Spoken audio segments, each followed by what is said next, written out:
కౌలు రైతులకు భరోసా ఈ సీజన్ నుంచే ఇచ్చేందుకు కసరత్తు. కౌలు రైతులను కూడా ఎలా గుర్తించాలన్న దానిపై తర్జన భజన.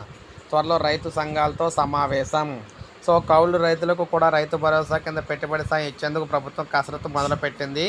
ముఖ్యంగా చూసుకుంటే వానాకాలం నుంచి అమలు ఈ వానాకాలం సీజన్ నుంచి అమలు చేయాలని చెప్పేసి ఆలోచన చేస్తూ ఉన్నారు. ముఖ్యంగా ఉపసంఘం రైతు భరోసాకు సంబంధించి ఉపసంఘం మార్గదర్శకాలు ఖరారు చేసే పనిలో నిమగ్నమైంది. ఎన్నికలకు ముందు రైతులతో పాటు కౌలు రైతులను కూడా భరోసా సాయాన్ని అందిస్తామని కాంగ్రెస్ హామీ ఇచ్చిన నేపథ్యంలో ఎకరానికి ఏడాదికి 15,000 రూపాయల చొప్పున పెట్టుబడి సాయం అయితే అందించాలి. కౌలు రైతులను గుర్తించడమే ప్రభుత్వానికి అసలైన సవాల్గా మారిందన్నమాట. మొత్తంగా చూసుకున్నట్లయితే రాష్ట్రంలో సుమారు 70 లక్షల మంది రైతులు ఉండగా కౌలు రైతులు సుమారు 25 లక్షల వరకు ఉంటారని అంచనా వేస్తున్నారు.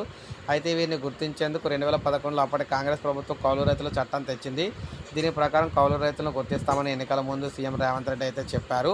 సో కౌలు రైతులు కూడా అనేక అధికారాలు ఆక్రమిస్తాయని, అదేవిధంగా చట్టపరంగా కౌలు తీసుకోవాల్సి ఉంటుంది కాబట్టి సో దానికి సంబంధించి కూడా వారికైతే సాయం చేస్తామని చెప్తున్నారు. జూలై 15 లోపు రైతు భరోసాపై నివేదిక ఇవ్వాలని ప్రభుత్వ ఉపసంఘాన్ని అయితే ఆదేశించిందనమాట. సో దీన్ని బట్టి మనకి క్లియర్గా తెలిసింది ఏంటంటే జూలై 15 తర్వాత డబ్బులు ఎప్పుడన్నా పడవచ్చు అనమాట. సో ఇది మనకి లేటెస్ట్ అప్డేటు.